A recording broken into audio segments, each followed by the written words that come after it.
बिल्कुल आपने ये ठीक बात कही है, क्योंकि मैंने जो अभी अपने इसमें वक्तव्य के अंदर कहा है कि कांग्रेस झूठ बोलती है और झूठ के सहारे के ऊपर वो कुछ समय के लिए तो टिक जाती है, लंबे समय नहीं टिकती। परंतु लोग अब कांग्रेस के उस चेहरे को समझ चुके हैं पूरे देश के अंदर।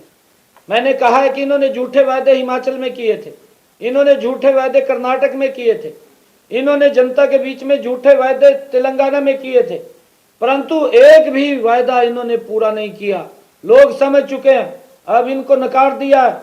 और हरियाणा के अंदर भी इन्होंने झूठे वायदे किए थे।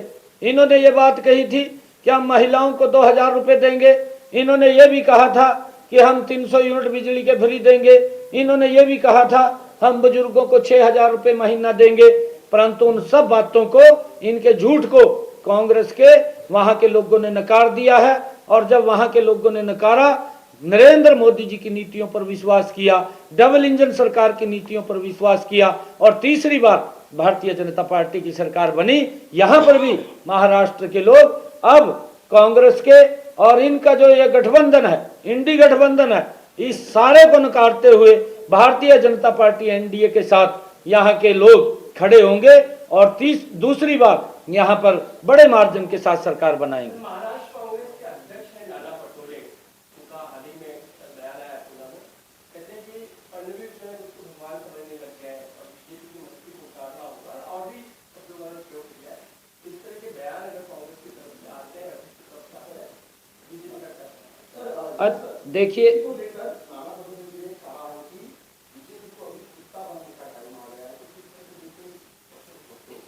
देखिए, ये उनकी अपनी सोच है।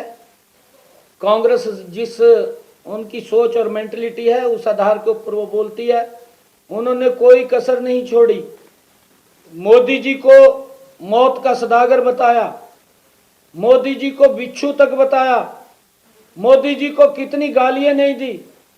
और जब जब भी कांग्रेस पार्टी इस प्रकार की बातें करती है, इस प्रकार की अभद्र भाषा बोलती है, तो उस टाइम कांग्रेस हताश और निराश हो जाती है।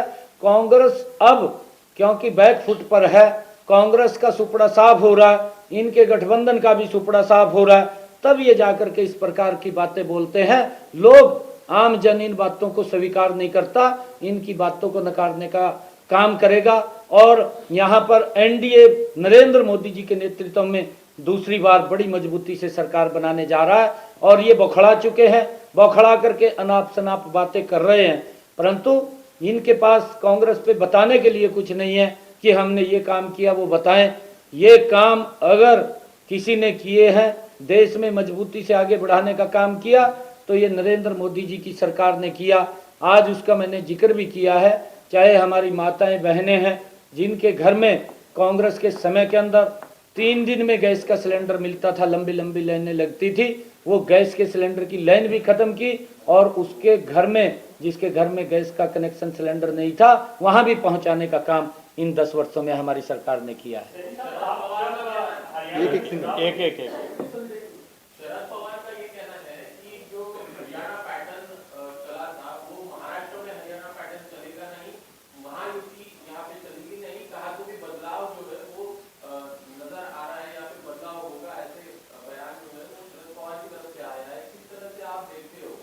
नहीं, देखिए, शरद पवार जी वरिष्ठ नेता हैं, ये इंडी गठबंधन के साथी हैं।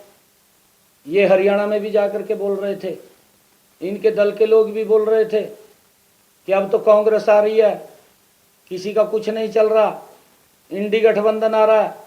ये प्रचार करते थे इनकी पार्टी के लोग जाकर के, क्योंकि अगर कोई बात बोलता है नेता जाकर के इनका, तो पार्टी ही बोलती है। जैसे अभी यहाँ कांग्रेस के प्रदेश अध्यक्ष ने क्या नाप शनाप बोला है, ये कांग्रेस पार्टी बोल रही है।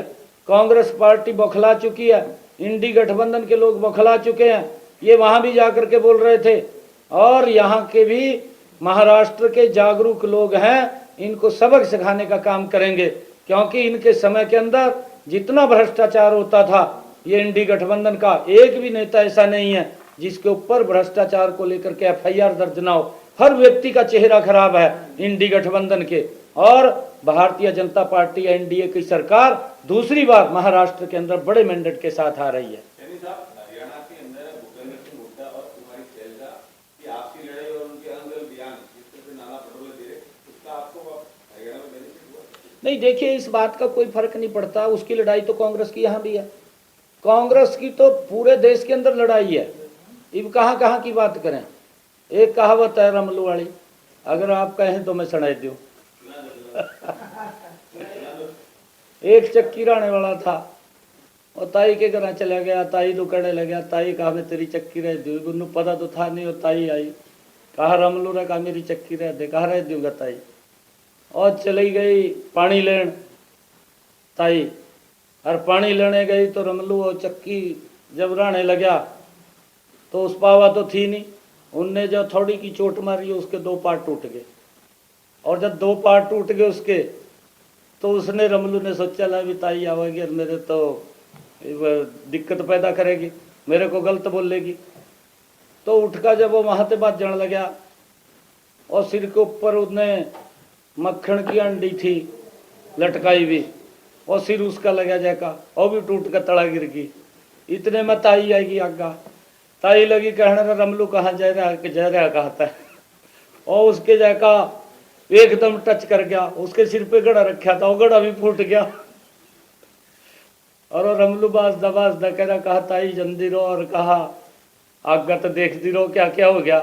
सारा कुछ इसका इंडी गठबंधन का खत्म हो गया। और ये आजकल इस प्रकार की बातें कर रहे हैं।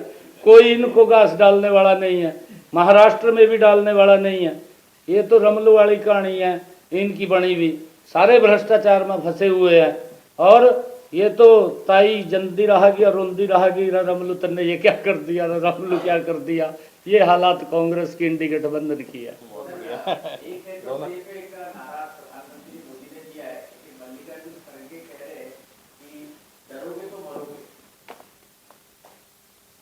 नहीं, देखिए कांग्रेस ने जिस प्रकार का शासन था, मैंने अभी आपके सामने बात किया है, अपने इस वक्तव्य के अंदर कहा है। कांग्रेस के समय के अंदर ही आज़ादी के बाद 2 पार्ट हुए हैं। वो किस कारण से हुए हैं, ये गंभीर चिंता का विषय है। लाखों लोग बेघर हुए हैं, ये गंभीर चिंता का विषय है।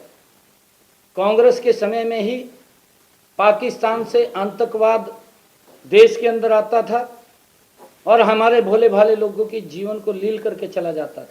उसका एक बड़ा उदाहरण मुंबई भी है, आपको मालूम है। उसको कोई भूला नहीं है। 2/11 यही है ना, 2/11 ही है, 26/11 उसको कोई भूला नहीं है। ये क्योंकि उसके ऊपर कोई मजबूत कदम कांग्रेस ने नहीं उठाया। आज मोदी जी ने, और एक और इसके अंदर हमारे सैनिकों के ऊपर किस प्रकार से पत्थरबाजी होती थी, पूरा देश देखता था। कांग्रेस ने कोई कदम नहीं उठाया। मोदी जी ने पिछले 10 वर्षों के अंदर उस आतंकवाद के ऊपर भी मजबूत नकेल कसी है। आज पूरा देश सुरक्षित है मोदी जी के नेतृत्व के अंदर। उन मेरे नौजवान सैनिकों के ऊपर भी कोई पत्थर की तो दूर की बात, गलत आंख भी नहीं उठा सकता। ये अगर उदाहरण पेश किया है, ये नरेंद्र मोदी जी ने पेश किया है। आज मेरा भारत सुरक्षित बना है, परंतु कांग्रेस फिर चाहती है कि यहाँ पर फिर वही आतंकवाद का शासन, वही भय का का यहाँ शासन हो और मेरे सैनिकों के ऊपर दोबारा फिर पत्थरबाजी शुरू हो। ये कांग्रेस चाहती है, परंतु जब तक नरेंद्र मोदी जी बैठे हैं, कोई भी व्यक्ति, कोई भी आतंकवादी भारत की तरफ आंख उठा करके भी नहीं देख सकता। एक सुरक्षित भारत देने का काम नरेंद्र मोदी की सरकार ने किया है। और मैं आपको बताना चाहता हूं, देश ने कांग्रेस की जलेबी बनाई थी, महाराष्ट्र के लोग भी बना देंगे, बनाने वाले हैं 23 तारीख को।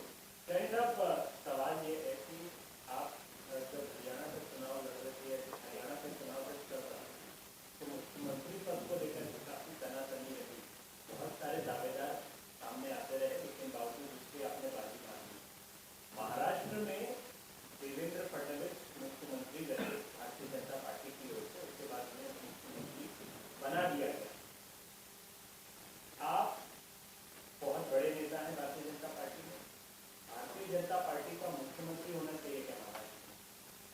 नहीं, देखिए, ये हमारा पार्लियामेंट्री बोर्ड तय करता है और मैं आपको बताना चाहता हूँ, क्योंकि हर व्यक्ति को अधिकार है, काम करते हैं। मैंने शायद मेरी आपने कोई स्टेटमेंट भी सुनी होगी, जब भी कोई बातें आई हैं तो पत्रकारों ने मेरे को पूछा है, तो मैंने कहा कि हमारे पार्लियामेंट्री बोर्ड का अधिकार है। पार्लियामेंट्री बोर्ड हमारा निर्णय लेता है कौन मुख्यमंत्री बनेगा, कौन उप मुख्यमंत्री बनेगा और कौन मंत्री बनेगा। ये पार्लियामेंट्री बोर्ड का विषय, मेरा विषय नहीं। मेरा विषय है कि मैं एक पार्टी का छोटा कार्यकर्ता हूँ। आपने कहा है कि आप बड़े नेता हैं, मैं बड़ा नेता नहीं हूँ, मैं एक बहुत साधारण छोटा सा कार्यकर्ता हूँ। और ये भारतीय जनता पार्टी है कि एक गरीब परिवार के, पिछड़े परिवार के बच्चे को मुख्यमंत्री बना देती है। ये भारतीय जनता पार्टी, नरेंद्र मोदी की ही सोच है। और कांग्रेस ने तो, मैं आपको बताना चाहता हूँ, ओबीसी समाज का जितना शोषण किया है वो कम है।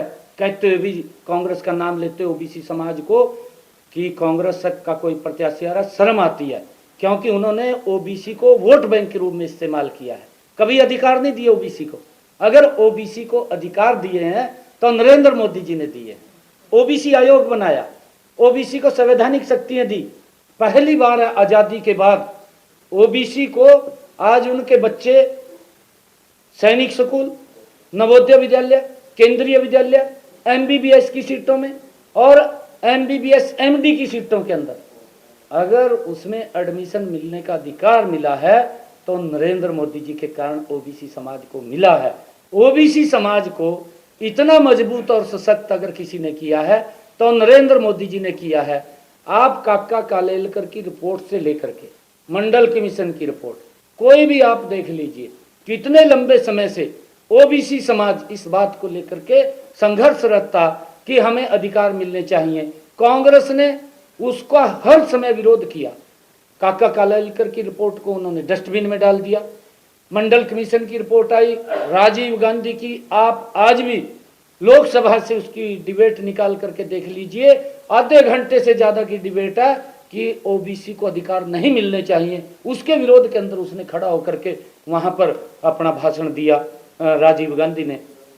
और अब जब ये 2018 के अंदर नरेंद्र मोदी जी ये बिल लेकर के आए तो लोकसभा में पास हुआ, राज्यसभा के अंदर जाकर के गिर गया क्योंकि कांग्रेस ने विरोध किया उस बात का। और अब 2019 के अंदर जब राज्यसभा में भी और लोकसभा में भी हमारी ज्यादा सीटें आई तो नरेंद्र मोदी जी फिर लेकर के आए और फिर उसको संवैधानिक दर्जा दिया, उसको अधिकार दिए। ये अधिकार अगर मिले हैं ओबीसी समाज को तो ये नरेंद्र मोदी जी भारतीय जनता पार्टी के कारण मिले हैं। ओबीसी समाज आज नरेंद्र मोदी जी से प्रेम करता है, प्यार करता है और वही का कारण है कि आज ओबीसी समाज एकजुट होकर के नरेंद्र मोदी जी कमल के फूल के साथ है। मैं तो एक सवाल आपसे करना चाहेंगे, महाराष्ट्र और हरियाणा की राजनीतिक रूपरेखा आपको उसमें समानताएं नजर आ रही है? हमारी दोनों की संस्कृति एक है, हमारे रिश्ते भी एक हैं, रिश्ते भी बाहर के नहीं हैं, इकट्ठे रिश्ते हैं। और मैं कल का यहाँ पर हूँ, कल मैं पूना में था। पूना के अंदर एक बात मेरे को कही गई, वहाँ के लोगों ने भी कही है, हमारे कार्यकर्ताओं ने भी कही है। पूना के अंदर ये बात कही है कि यहाँ से 60 सीटें हैं, 8 सीटें हैं, 8 की 8 सीटें यहाँ गठबंधन के प्रत्याशियों को जा रही है, एक भी सीट का और किसी को नहीं जाएगी, सारी की सारी बीजेपी और जो साथी हैं उन सब को जा रही हैं। ये बात वहाँ के लोगों ने की। इस प्रकार का माहौल आज मोदी जी के साथ लोग जुड़ करके प्रदेश को, देश को विकास की नई ऊंचाइयों के ऊपर पहुंचाना चाहते हैं। मोदी जी ने जो कहा है, मोदी जी ने कहा कि जो हमारे क्रांतिकारी वीर थे जिन्होंने इस भारत भूमि की गुलामी की जंजीरों को काटते लिए अपने आप को कुर्बान किया, उन्होंने सपने देखे थे कि हमारा भारत कैसा होना चाहिए। प्रधानमंत्री जी ने कहा कि जब उस आज़ादी का हम 100वां वर्ष मनाएंगे तो मेरा भारत उनके सपनों का भारत होना चाहिए, ये विकसित राष्ट्र होना चाहिए और महाराष्ट्र पीछे नहीं हटेगा। महाराष्ट्र भी उस विकसित राष्ट्र के अंदर महाराष्ट्र को विकसित महाराष्ट्र बनाते हुए भारत को विकसित करने का काम करेगा और मोदी जी के साथ मजबूती से खड़ा होगा। मैं तो एक बात और कह रहा हूँ क्योंकि मैंने तो ये पहली बार ट्रेंड देखा है कि कोई दल आज सभी, मैं महाराष्ट्र के लोगों से बात कर रहा हूँ कि आज कोई दल अपना मैनिफेस्टो एक बार जारी करता है, परंतु ये पहली बार है कि इंडी गठबंधन के लोग दो दो बार मैनिफेस्टो जारी कर रहे हैं। मेरे ख्याल से एक आधी बार और भी न कर दें तीसरी बार भी न कर दें। सैनी साहब, 2 दिन पहले मध्य प्रदेश के मुख्यमंत्री भूपेंद्र जी मुंबई में थे। पवन खेड़ा जी ने उनको समोसा का ऑफर किया नाश्ता के लिए। आज मुंबई में ना क्या नाश्ता है? नहीं, मैंने कहा ना जलेबियाँ की, मैंने कहा है जलेबी खिलानी पड़ेगी आपको। आपको तैयारी है ना जलेबियों की? 23 को जलेबी खिलाएंगे आपको, बिल्कुल जलेबी खिलाएंगे।